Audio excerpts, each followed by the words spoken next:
요한계시록 2장 8절에서 11절.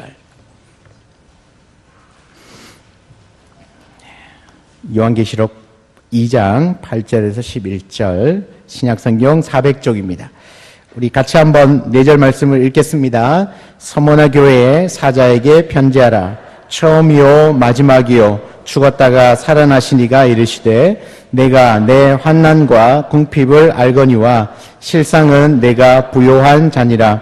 자칭 유대인이라 하는 자들의 비방도 알거니와 실상은 유대인이 아니요 사탄의 회당이라. 너는 장차 받을 고난을 두려워하지 말라. 볼지어다 마귀가 장차 너희 가운데서 몇 사람을 옥에 던져 시험을 받게 하리니 너희가 10일 동안 환난을 받으리라. 내가 죽도록 충성하라. 그리하면 내가 생명의 관을 내게 주리라. 귀 있는 자는 성령이 교회들에게 하시는 말씀을 들을지어다. 이기는 자는 둘째 사망의 해를 받지 아니하리라. 아멘. 아멘. 오늘 이 말씀을 가지고 믿음의 부요한 자가 되라는 제목으로 하나님의 말씀을 함께 나누겠습니다. 오늘 이 편지의 내용은 소아시아 7교회 중에 두 번째 교회인 서머나 교회에 보내신 우리 주님의 편지입니다. 이 서머나 교회는 소아시아 7교회 중에 책망받지 않는, 우리 주님께로부터 책망받지 않는 아주 모범적인 교회입니다. 여러분, 서머나는 그 소아시아 7교회 중에 유일하게 현존하고 있는 도시이고요. 현재는 그 터키의 이즈미르라고 하는 도시이고 인구는 약 한 300만 명이 넘는 아주 큰 도시입니다. 부산의 인구가 350만, 대구가 250만, 우리 창원이 103만 정도 됩니다. 그러니까 350만의 인구면 그 고대 시대에 아주 큰 도시입니다. 엄청나게 큰 도시입니다. 현재도 350만이지만 당시에도 거의 비슷할 만큼의 한 300만 육박하는 인구가 살 정도였으니까 굉장히 큰 도시입니다. 그 소아시아 지역의 수도라고 불리는 버가모와 함께 아주 상당히 큰 번영을 누렸던 도시가 이 서머나 지역입니다. 여러분, 서머나의 그 머자는요, 모략, 유향이라고 하는 뜻이 있는데 그것만 봐도 알듯이 이 도시는 유향이나 모략, 그런 향료들을 가지고 수출하고 수입하면서 굉장한 부를 누렸던 도시입니다. 아시아의 모든 도시 중에서 이 서머나는 가장 아름다운 도시이기도 하고요. 그래서 별명이 있습니다. 이 서머나는 아시아의 장신구, 아시아의 면류관, 아시아의 꽃이라고 부르는 도시가 바로 이 서머나입니다. 그래서인지 모르지만 이 서머나는 로마인들의 휴양지로 아주 유명한 지역이었고 또 휴양지다 보니까 관광산업이 굉장히 발달한 도시였습니다. 여러분, 관광산업이 발달한 도시는 대체적으로 그렇듯이 경제적으로는 아주 부요를 누렸지만 도덕적으로는요, 쾌락과 환란의 도시, 아주 타락한 도시가 바로 서머나였습니다. 또 동시에 헬라 제국과 또 로마 제국에 이렇게 거쳐오면서 다른 도시들과 비슷하게 이곳에도 우상 숭배, 또 황제, 로마 황제를 숭배하는 그 황제 숭배가 흥행했던 도시이기도 합니다. 여러분, 이런 도시적 상황 속에서 서머나 교회가 세워져 있으니까 이 도시에 살고 있는 그리스도인은 신앙생활 하기가 엄청 어려운 그런 여건을 가지고 있죠. 오늘 9절 말씀에도 보면 9절에 내가 내 환난과 궁핍을 알거니와, 그러니까 주님은 너희들의, 그 서머나 교회 성도들의 환난과 궁핍을 알고 있다 말씀합니다. 서머나 시민들은 일반적으로는 부유했지만요, 또 문화적으로도 많은 혜택을 누리고 살았습니다. 그러나 이 도시에 살고 있는 성도들, 그러니까 그리스도인들은 그렇지 못했습니다. 굉장히 많은 고초를 겪고 있었고요, 경제적으로도 가난하게 살고 있었습니다. 여러분, 예수님이 오시고 난 이후 주 한 70년경에 로마의 디도 장군에 의해서 로마가 예루살렘이 완전히 초토화되어졌을 때 그곳에 살고 있던 많은 유대인들이 이 서머나 지역으로 옮겨왔어요. 그래서 그곳에 옮겨온 유대인들과 또 로마 사람들, 로마 정부와 함께 이 서머나 교회에 많은 성도들을 핍박했던 것들로 알려져 있습니다. 그런 극심한 핍박으로 인해서 이 서머나 교회의 초대 감독이었던 폴리갑이 순교를 하기도 하죠. 이처럼 이 서머나 교회는 유대인들과 또 로마 정부의 아주 조직적인 핍박으로 인해서 그들이 신앙을 지키는 것이 굉장히 힘든 그러한 시대적인 상황에 있었다는 겁니다. 그렇다면 그들이 왜 이 서머나 교회 성도들은 궁핍하게 살아야만 했을까? 결론부터 이야기를 하면 그들은 믿음을 지키기 위해서입니다. 믿음을 지키기 위하여 그들은 가난하게 지낼 수밖에 없었습니다. 여러분, 예수 믿으면 범사가 잘 되는 것만 아닙니다. 더 부유하게 되는 것도 아닙니다. 서머나 교회 성도들처럼 극심한 가난과 극단적인 극빈이 그들의 삶일 수도 있습니다. 교회 열심히 다니고 신앙생활 잘하면 잘 되고 부자 된다. 여러분, 이 말은 맞기도 하지만 한편으로는 틀린 말이기도 합니다. 여러분, 신앙생활 제대로 하면 할수록 가난해질 수 있습니다. 서머나 교회 성도들은 믿음을 지키기 위해서 사업을 정직하게 해야만 했습니다.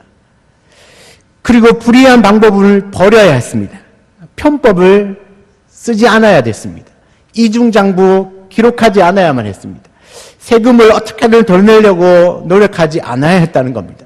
그러니까 예수 믿는 것 때문에 그들이 갖고 있는 이 믿음 때문에 손해봐야 될 것들이 너무 많았다는 것이죠. 그래서 그들은 그렇게 살다가 보니까 믿음을 지키려고 하다 보니까 오히려 가난해지는 겁니다. 이 그리스도인들은요, 그 그리스도인이라는 것만으로도 취직도 잘 안 돼요. 어떤 성도들은 자신이 가지고 있는 소유를 빼앗기기도 했습니다. 여러분, 이 비슷한 상황에 놓여있던 이 초대 교인들에게 히브리서 10장 34절은 이렇게 이야기를 해요. 너희 소유를 빼앗기는 것도 기쁘게 당하는 것은 더 낫고 영구한 소유가 있는 줄 알미라. 여러분, 내가 갖고 있는 소유를 빼앗기는데 기쁘게 여기는 그 이유가 뭐냐? 더 낫고 영구한 소유가 내게 있다. 그 영구한 소유가 뭐겠습니까? 하나님 나라입니다. 하나님 나라. 천국이죠, 천국. 그러니까 내가 영원한 소유, 영원한 그 하늘나라를 꿈꾸면서 이 땅에서 내가 갖고 있는 이 소유를 빼앗기는 것도 기쁘게 여긴다는 겁니다. 여러분, 이 빈곤은 종종 그 예수님을 신실하게 따르는 제자들이 치러야 할 대가입니다. 제자의 길은 힘들지 아니하고 단번에 재물을 얻는 그런 일확천금의 길이 아니라는 얘기입니다. 남이 피해보든 말든 어떻게든 돈만 벌면 된다는 것과 전혀 다른 길입니다. 제자의 길은요, 많은 사람이 가지 않는 아주 좁은 길입니다. 주님이 가신 길이고 십자가의 길입니다. 여러분, 이 나그네 땅에 소망을 두는 것이 아니라 머지않아 곧 이르게 될 저 천국에 소망을 두고 사는 사람들입니다. 여러분, 서머나 교회 성도들은요, 이 예수 신앙을 제대로 지키고 또 믿음으로 예수의 제자의 길을 제대로 가다가 가난하게 된 사람들입니다. 예를 들면 그 당시에 상업이 무역이 활발한 도시에는 길드라고 하는 상인들의 조합이 있습니다. 여러분, 이 길드라고 하는 상인 조합은요, 가입을 하면 상거래를 자유롭게 할 수 있습니다. 무역을 마음껏 할 수 있습니다. 그러나 가입하지 않으면 배제가 됩니다. 이 상거래의 배제가 됩니다. 그런데 문제가 뭐냐면 이 길드라고 하는 조합은요, 정기적으로 그들의 우상에게 고사를 지내는 겁니다. 우리도 왜 그 고사를 지내잖아요, 우리나라에도. 그러니까 그 사람들도 길드 조합마다 자기들을 섬기는 우상들이 있습니다. 그 우상에게 고사를 지내고 또 기본적으로 로마 황제를 숭배하는 건 기본입니다. 그러니까 내가 조합에 가입을 하면 일단 황제를 숭배해야 되고 그 다음에 우상을 숭배해야 합니다. 그런데 내가 예수를 믿는 믿음이 있습니다. 가입할 수 있겠습니까? 내 직업이 상인이고 또 무역을 해서 이렇게 생활을 유지해 나가고 있는데 그렇게 하려면 길드에 가입을 해야 되는데 가입하면 우상 숭배를 해야 됩니다. 그러면 나는 가입하지 않습니다. 그러면 먹고 살 일이 없는 겁니다. 어떻게 되겠습니까? 가난하게 되겠죠. 궁핍하게 되겠죠. 이 극심한 가난을 겪을 수밖에 없었습니다. 그런데 놀라운 건 그들의 그 극심한 가난은요, 부끄러운 것이 아니라 오히려 영광스러운 것이었다는 겁니다. 당신의 그 가난함을 왜 당신이 그렇게 가난하게 삽니까? 라고 말했을 때 전 예수를 믿습니다. 그래서 저는 세상 사람들이 살아가고 있는 우상 숭배를 해야만 하는 그 조합에 저는 가입할 수가 없습니다. 저는 비록 가난할지라도 예수를 선택했습니다. 그렇게 가난을 스스로가 선택하는 겁니다. 여러분, 우리 한국교회 어떻습니까? 여러분의 형편은 어떻습니까? 가난이 영광스럽습니까? 신앙생활 제대로 하다가 가난하게 된 성도를 교회에서 자랑스럽게 여깁니까? 오히려 너는 예수 믿는데 왜 그렇게 가난하냐? 그렇게 핏잔을 주지 않습니까? 그런데 여러분, 우리가 오늘날도 마찬가지인데 진짜 제대로만 신앙생활 하려고 하면 여러분 돈 버는 거 쉽지 않습니다. 세상에 돌아가는 경제 원리나 사람들이 오고 가는 모든 그 거래하는 것들을 보면, 물론 저는 뭐 자세하게는 잘 모르지만 정직하게 해서는 돈을 벌기 쉽지 않은 세상을 지금도 여전히 살고는 있습니다. 그런데 진짜 정직하게 그렇게 하다가 가난하게 된 사람들을 우리 교회가 진짜 자랑스럽게 여기고 돌보아 주느냐는 겁니다. 어쩌면 교회가 믿음 가지고 가난하게 된 사람들을 찾아내서라도 구제해야 되는 것이 우리의 교회가 해야 할 일이 아닌가 생각이 듭니다. 여러분, 혹시나 우리가 세상에 동일한 잣대를 가지고 그 가난한 자들을 보지는 않는지 우리의 눈을, 우리의 시각을 한번 점검해 봐야 되지 않을까요? 여러분, 그렇습니다. 예수 믿으면 무조건 부자 됩니까? 예수 믿어도 가난할 수 있습니다. 예수 믿어도요, 아플 수도 있고 병들 수도 있고요, 암에 걸릴 수도 있어요. 그러나 그것 때문에 아니 예수 믿는데 왜 병이 걸려? 예수 믿는데 왜 사업이 망해? 그렇게 보시면 절대로 아닙니다. 우리의 삶은요, 하나님 손에 붙들려 있거든요. 하나님 우리를 낮추기도 하시는 분, 높이기도 하시고 낮추기도 하시고, 우리를 부하게도 하시고 가난하게도 하시고, 우리를 높은 명예를 주시기도 하시고 한 방에 떨어뜨리기도 하시고, 이 모든 손은, 절대 주권의 손은 우리 주님 손에 달려 있는 겁니다. 그러니까 그 주님이 높이실 때는 하나님이 세우시면 높아지는 것이고 하나님이 낮추시면 낮아지는 겁니다. 그러니까 우리의 삶의 그 형편을 보고 아이고 예수 믿으면서 왜 그러냐, 절대 이런 말 하시면 안 됩니다. 우리의 모든 형편은 우리 주님이 돌봐주실 줄 믿습니다. 그래서 그 가난한 것도 그 당시에 서문화 교회 성도들은 영광스럽게 여겼다는 겁니다. 영광스럽게. 왜? 믿음 때문에 가난해진 것이니까요. 믿음 때문에 좀 불편해지는 것이라면 여러분 기쁘게 받아야 되지 않겠습니까? 내가 가지고 있는 믿음 때문에 양보하고 한 번 더 참아주고, 누가 차 들이박아도 아유 괜찮으세요 보내주고. 여러분, 이 서문화 교회는요, 모진 고난과 박해에도 불구하고 그 자신의 믿음을 지켰던 것으로 인하여서 이 빌라델피아 교회와 똑같이 예수님께 칭찬을 들었던 교회입니다. 야, 멋있지 않습니까? 그 믿음을 끝까지 지켰더니 주님께서 칭찬해 주신 것이죠. 저와 여러분도 우리 주님 앞에 이런 칭찬 받기를 원합니다. 주님이 어떻게 칭찬하시는지 아세요? 서문화 교회 형편은 분명히 환란이 있고 삶의 궁핍이 있습니다. 그런데 주님이요, 뭐라고 말하냐면 네가 부요한 자다. 실상은 내가 진짜 부요한 자다. 경제적으로는 가난해요. 그런데 주님이 뭐라고 하시냐면 네가 부자다. 그렇게 얘기하십니다. 너가 부자다. 여러분, 말씀은 부요한데 그 부요를 숨기고 있다는 이야기가 아니에요. 현실은요, 궁핍하고 가난하고 힘들어요. 너무너무 살기 힘들어요. 오늘 먹을 쌀이 없을 수도 있어요. 그런데 진짜 주님이 정말 너는 진짜 부자다. 이건 역설입니다. 성경이 우리에게 말해주는 역설인데요. 가난한데 실제는 부자다는 겁니다. 이해하기 힘들어요. 믿음이 없으면 이 말은 진짜 이해하기 힘들어요. 어떻게 가난한데 부자냐. 여러분, 야고보 사도는요, 야고보서 2장 5절에 이렇게 말합니다. 야고보서 2장 5절에 하나님이 세상에서 가난한 자를 택하사 믿음에 부요하게 하시고, 가난한 자를 택하여서 믿음에 부요한 자가 되게 하시고. 여러분, 사도 바울은요, 고린도후서 6장 10절에 다 같이 한번 읽어볼까요? 근심하는 자 같으나 항상 기뻐하고 가난한 자 같으나 많은 사람을 부요하게 하고 아무것도 없는 자 같으나 모든 것을 가진 자로다. 할렐루야. 여러분, 근심하는 자 같으나 항상 기뻐하고 가난한 자 같은데 오히려 많은 사람을 부요하게 하고 아무것도 없는 자 같은데 모든 것을 가진 자다. 왜 이런 고백이 나올 수 있습니까? 믿음 때문입니다. 우리 안에 있는 믿음. 여러분, 진짜 부자가 누구입니까? 이 믿음의 부자가 진짜 부자입니다. 돈을 많이 갖고 있다고 부자가 아니라 진짜 부자는 내 안에 있는 믿음입니다. 사랑하는 여러분, 모두가 이 믿음의 부자가 되기를 주의 이름으로 축원합니다. 아무것도 없다고 이렇게 가난하다고 부끄러워할 이유가 없습니다. 내 안에 믿음이 있으면 우리는 부요한 자고, 나의 그 가난함 때문에 어쩌면 더 경제적으로 부요한 자들을 부끄럽게 만들 수 있는 것이 우리 안에 있는 믿음이에요. 사랑하는 여러분, 우리는 믿음의 부자가 되어야 합니다. 그 어떤 것, 이 세상에서 뭔가를 더 많이 가져야만 부자가 아니라 정말 내 안에 있는 하나님이 주시는 이 믿음의 부자가 되면 주님이 말씀하세요. 네가 진짜 부자다. 그렇게 말씀하시는 거죠.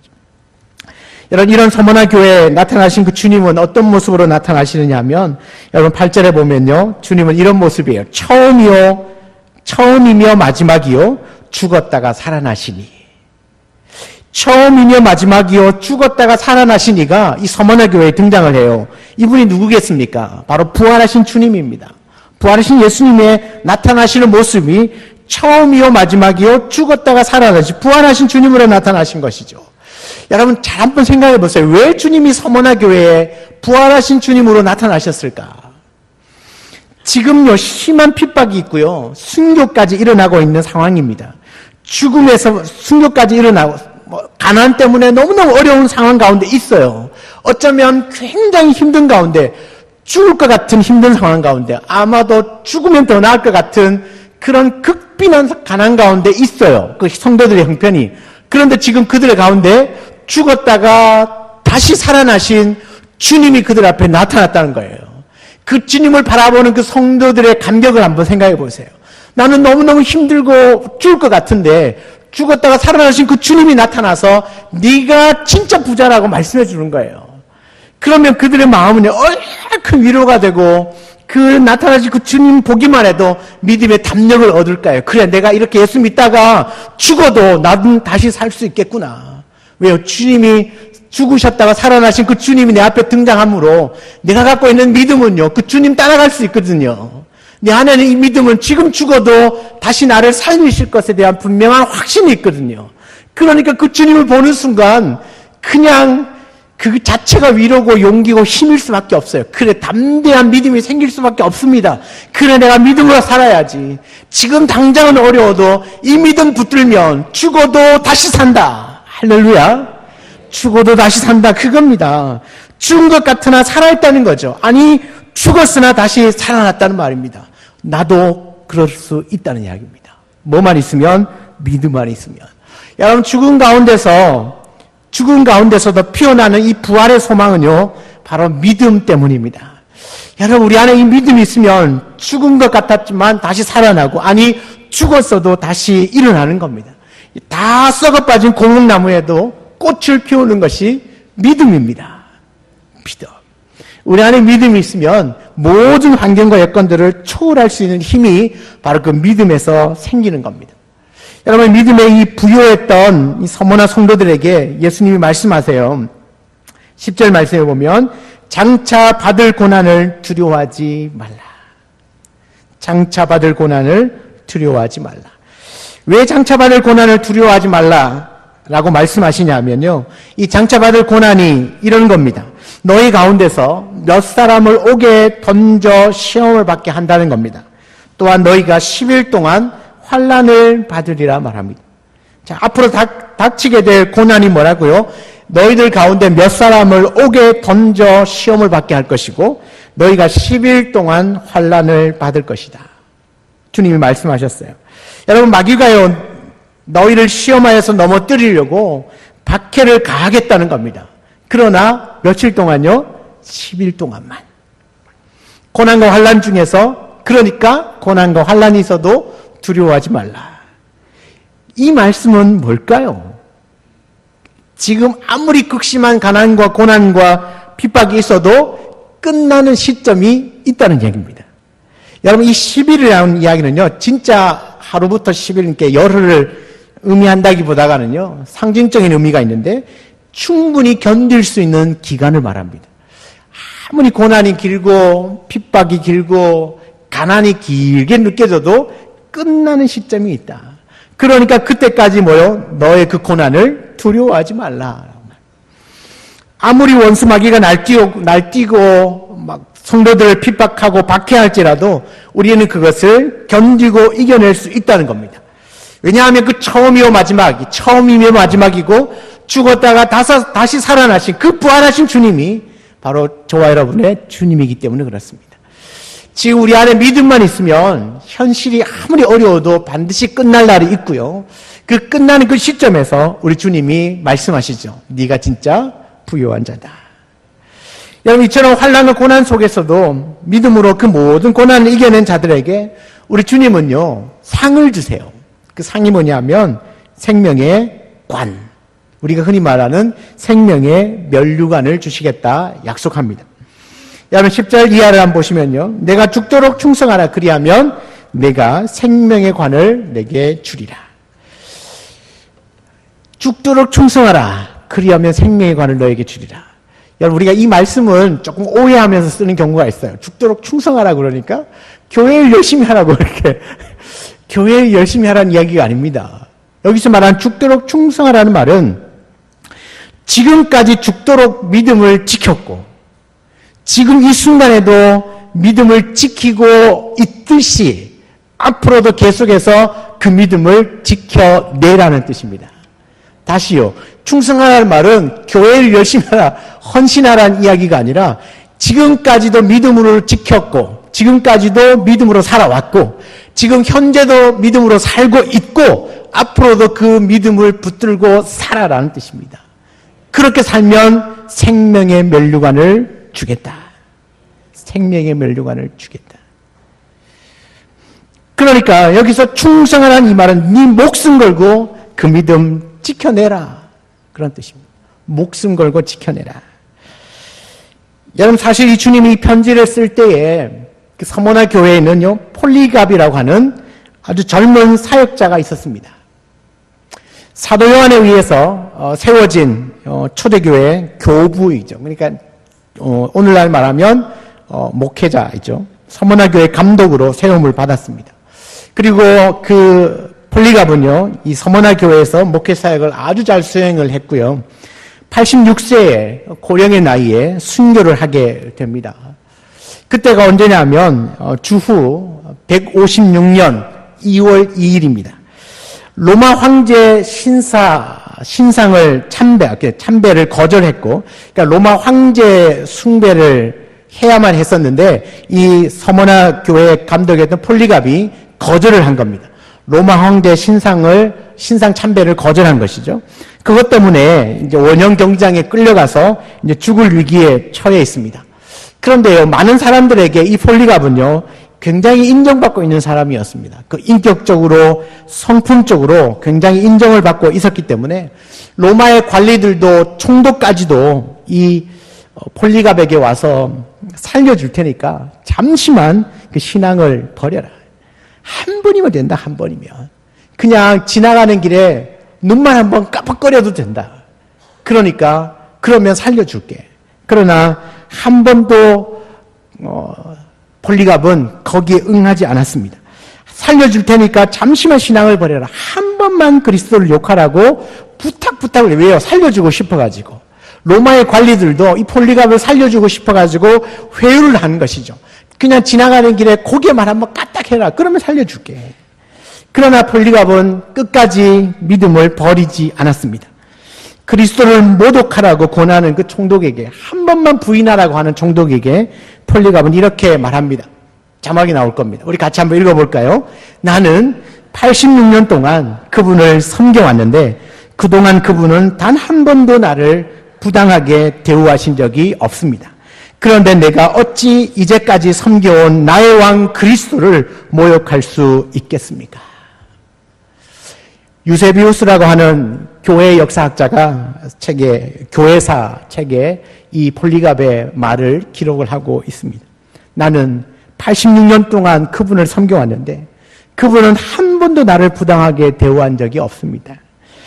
그런데 내가 어찌하여 그분을 모독할 수 있겠습니까? 이 말을 하고 그는 순교를 합니다. 여러분, 이 전해진 이야기로 보면 이 폴리갑이 결국은 그 화형대에 세워집니다.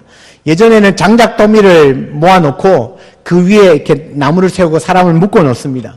그리고 그 장작더미에 불을 지피고 사람을 태워 죽이는 겁니다. 그리스도인들을 주로 그렇게 태워 죽였습니다. 화형을 하는데 관리들이 나무를 놓고 이제 불을 놓습니다. 그런데 희한하게도 그 타오르는 불길이 그 폴리갑을 태우지 않고 그냥 몸 둘레를 울타리처럼 둥그렇게 둘러싸고 있는 것이었습니다. 그래서 심지어는 그 고귀한 향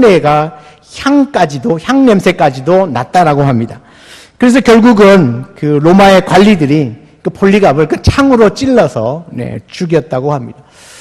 내려오는 화형을 당하여서 죽었다라고 많은 사람들이 내려오는데 좀 더 자세하게는 그렇게 불꽃이 그를 사르지 못하여서 결국은 창을 찔러서 그 폴리갑을 죽였다고 합니다. 그는 그 86세의 나이에 순교하게 된 것이죠.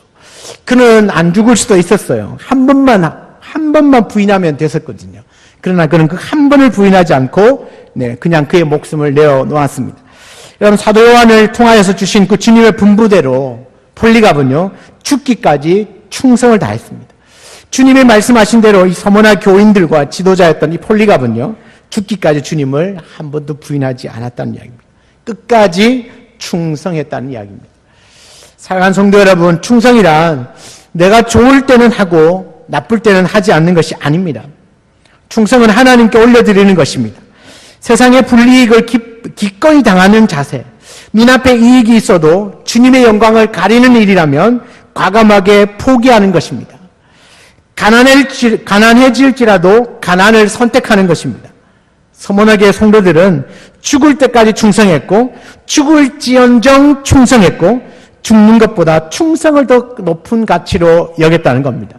다시 말하면 죽을 때까지 믿음을 지켰고 내가 죽을지언정 그 믿음을 부인하지 않았고 죽는 것보다 더 주를 향한 믿음을 가지는 것을 더 가치 있는 것으로 여겼다는 겁니다.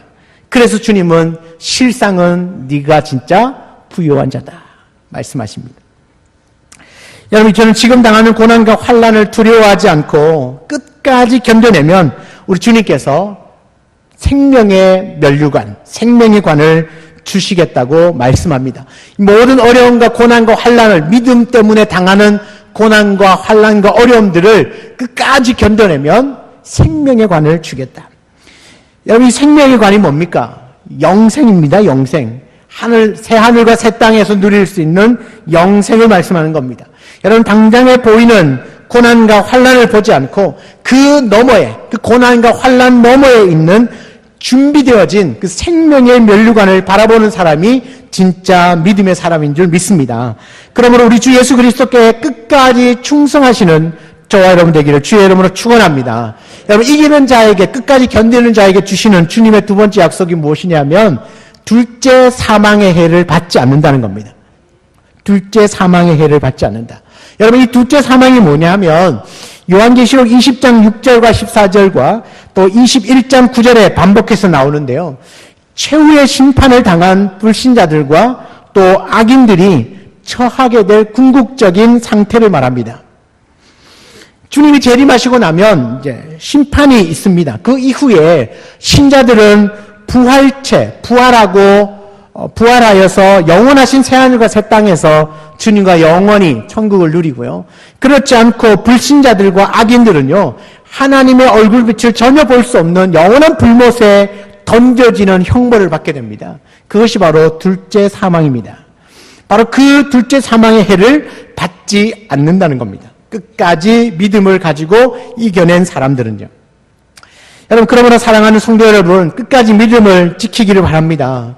믿음에 부유한 자는요, 어떠한 고난 속에서도 능히 믿음으로 승리할 수 있습니다.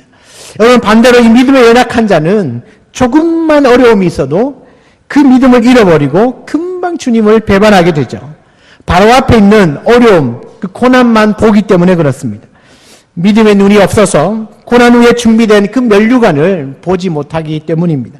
여러분, 믿음은요, 보이지 않는 것을 보는 겁니다. 비록 생명의 면류관이 보이지 않지만 그것을 볼 수 있는 눈이 바로 믿음의 눈입니다. 여러분 안에 있는 믿음은 어떤 믿음입니까? 혹시 믿음에서 떨어져 낙심 가운데, 두려움 가운데, 그 어느 것에도 만족하지 못하고 살아가고 있지는 않습니까? 사랑하는 여러분, 참 믿음을 회복하셔야 합니다. 아니요, 그 회복할 뿐만 아니라 믿음에 부유한 자가 되어야 합니다. 히브리서 11장 6절은요, 믿음이 없이는 하나님을 기쁘시게 하지 못하나니, 그렇게 말하죠. 믿음이 없이는 하나님을 기쁘시게 못한다. 그 말은 믿음만이 하나님을 기쁘시게 할 수 있다. 요한일서 5장 4절은요, 무릇 하나님께로부터 난 자마다 세상을 이기느니라. 세상을 이기는 승리는 이것이니 우리의 믿음이니라. 여러분, 우리가 하나님께로부터 난 자, 바로 성도들이죠. 하나님께로부터 난 자는 세상을 이겨요. 그런데 그 세상을 이기는 승리가 뭐냐 하면 믿음이라는 겁니다. 여러분, 우리가 믿음으로 세상을 승리하는 겁니다. 돈과 권력과 명예로 승리하는 것이 아닙니다.